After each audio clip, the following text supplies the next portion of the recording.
بہت سارے حضرات مجتمع خاندان یعنی جوائنٹ فیملی کے طور پر زندگی گزارتے ہیں۔ جوائنٹ فیملی میں شادی کے بعد اس بات کا اہتمام بے حد ضروری ہے کہ خاتون خاندان کے غیر محرم افراد سے شرعی طریقے پر پردہ کرے، یعنی خاندان کے جن افراد کے ساتھ کسی بھی وقت میں اس خاتون کا نکاح ہو سکتا ہے،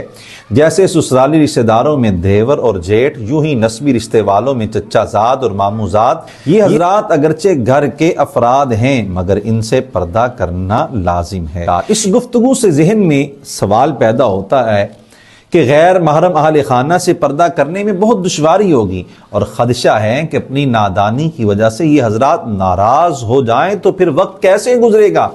اس کا جواب یہ ہے کہ نمبر 1، اگر فتنے کا خدشہ نہ ہو، یعنی غیر محرم اہل خانہ اچھے کردار کے حامل ہوں اور پورا اعتماد ہو کہ خاتون اور وہ برے خیال سے محفوظ رہیں گے، تو ان کے سامنے چہرہ، دونوں ہاتھ، پاؤں اور ٹخنے چھپانا لازم نہیں، یہ تاہم دیگر اعضاء کا پردہ لازم ہوگا، اور ان کے ساتھ تنہائی یا بیجا ہنسی مذاق کی اجازت ہرگز نہیں ہوگی۔ نمبر 2، اس پر اگر وہ ناراض ہوں تو انہیں سلیقے سے قرآن و سنت کا حکم بتایا جائے۔